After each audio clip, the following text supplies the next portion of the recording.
Hi everyone, I'm Peggy Rometo and this is the Weekly Wake Up. Okay guys, thank you for joining me each and every week. I really love it.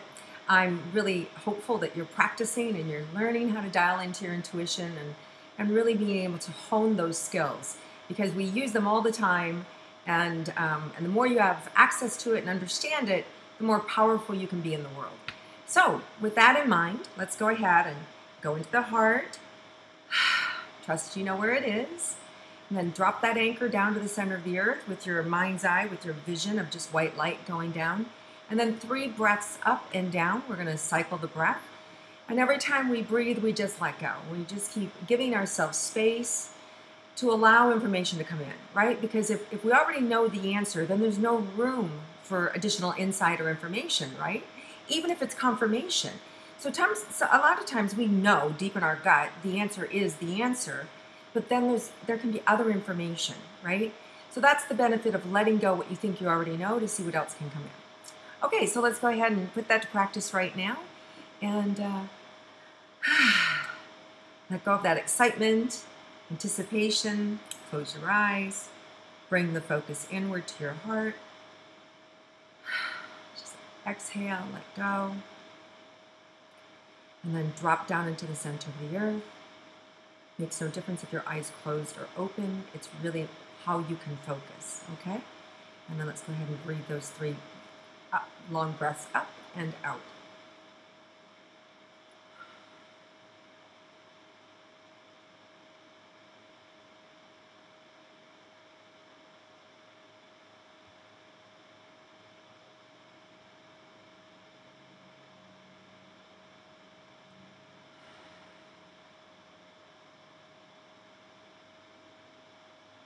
Okay, do you guys, I hope you really notice the stillness that happens for you, you know, when you start the breathing and then when you end the breathing. There's just this really nice, quiet energy, and that's where you want to get your answers from. So right away what comes in is just this week to take care of yourself. I'm just seeing a magical week, but I'm seeing a frenetic week. So lots of like little whirling dervishes all around, you know, crazy little energy here and there. And then in the midst of that energy, we can be touched, right? We can be touched to our core with feelings of sadness, of loneliness, of depression, of joy, of certainty, of excitement, of anticipation. So we have all these myriads of feelings that are wanting to come into us this week to help us celebrate this beautiful holiday season. But we have to be willing participants, meaning we have to open our heart. We have to stop and not be afraid to feel, not be afraid to allow the emotions in. It's part of living, it's part of being a wonderful human being, is to feel. It is our greatest gift that we can give to ourselves, is to feel the feelings, right? It makes us human, and it keeps the connection alive with those around us, whether it's a stranger or whether it's a loved one, right? So you want to practice this week feeling the feelings of the holiday season, not be afraid to feel. And when you bring that energy in, you can welcome it. And if it's a sad energy, then be really sad. Go focus for 3 minutes and be super sad, cry and release it, and then thank your body, right? Thank you for hanging on to that until I could process it. And then fill yourself with white light and just love. And it's a practice. And if you do that in healing, it's something my guides gave me many years ago, that we can all let out those moments, right? So if you every hour you're feeling sad and then go feel sad in that hour for only 3 minutes, you're now in control of your healing. It's not taking over you, right? You don't have to worry about going or sinking into depression because you're self-regulating. You're taking care of you. Okay, so when those feelings come up, don't shut them down. Excuse yourself. Go to the bathroom. Go to the bedroom. Let them out. If you're angry, be really angry, right? In a productive way, not a destructive way. Just like hiss. Whatever there is, get it up and out of the belly. When you do that, it leaves room for joy. It allows you to touch on peace. It's an amazing cathartic release. So we all have these opportunities this week to feel so many things magical and sad, right? But it is part of the human element, and this time of the year always touches us. So just a reminder that to feel the feelings and enjoy the process of this holiday season. Okay, so let's see what else is in store for us this week.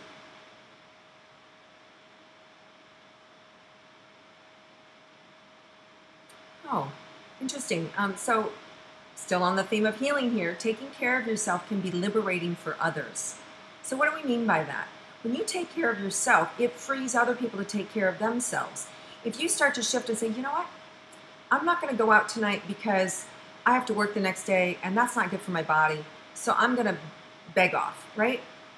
That's sending a note, a message to your other friends that might go, wow, maybe I should start considering that too. Or it could be something like, you know what, I'm going to go to lunch, but I can only go for 30 minutes. So you're using boundaries because I need to do X, Y, Z. So by us taking care of ourselves, whether it's boundaries or doing what's right for us or speaking up or not saying anything, it's allowing other people in our lives to witness that, of the shift they see in us, and it gives them permission, and it starts to get them to think about how they can be different too for themselves, right? So it has this effect that as we change, we're changing the people around us. Okay, so let's see what else is in store for us this week.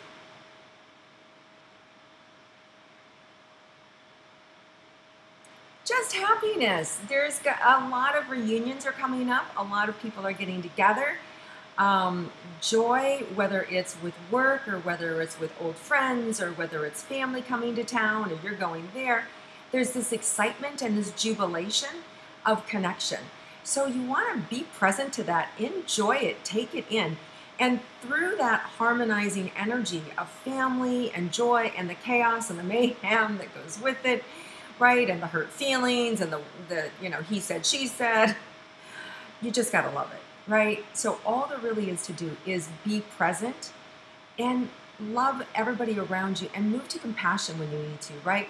If you're with somebody and they're a complainer and that's all they do is complain, have compassion for them. How do we do that? So when we move to compassion, we just think, wow, it must be hard to be them. It must be hard to have that viewpoint of the world all the time.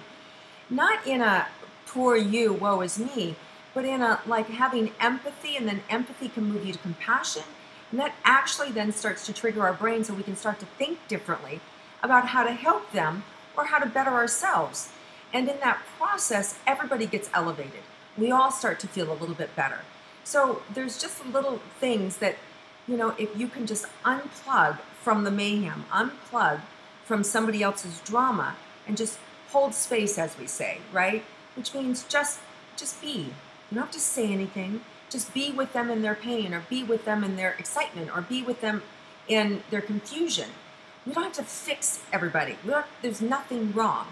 But when we are present to somebody, when we're right there holding space with them, meaning we're listening, they've got our attention, we're not on our phone, we're not watching TV, we're not having a conversation with somebody else, we're really just sitting there and being with them, people get healed. We get healed. Miraculous things happen. So we're all being asked to put our phones down, pay a little bit more attention to the people that we love in our life, and even to strangers, right? So just be present and notice what comes up for you. Just notice. For some of us, it may be anxiety. It may be like, I don't know what to do. I'm feeling their feelings. I'm feeling these feelings. I don't like these feelings. They won't kill you. Feel the feelings, right? And if you have to just breathe and exhale, it's a process of getting used to being or allowing ourselves to feel somebody else's pain and then not stay with it, because empathy takes you into their pain and you can't get out. So you have to switch to compassion, and that actually fires something else going on in your brain so that you can now help make a difference, right? And even if it's just holding space or being there with them and listening to them, there's nothing else that's needed.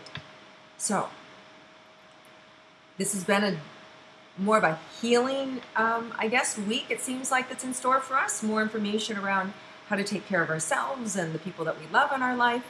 So let's see if there's anything else we need to be on the lookout for this time. Just be happy. That's really interesting. Just be happy. Enjoy where you're at. Enjoy your circumstances, whatever they are. Accept them. Welcome them into your life, right? Because what you resist will persist. Meaning, if you're upset about something and you can't go there, you're going to miss a party, or your spouse is going one direction, you have to go to another, and you're not happy about that, that's just going to ruin it, right? So accept where you're at, accept what's going on. And when you do, things just get better. All right, you guys have a magical week. This is a wonderful, exciting week. Feels like there's a lot of opportunity for us to feel love and give love and happiness and joy, and even the sad things too. And that's okay, because it is part of life. But we don't have to be stuck in those heavy emotions. We don't have to be stuck in the darkness. We can actually be elevated to a miraculous week. So have a great week, everybody. Lots of love to you. Happy holidays. And I'll connect with you again next week.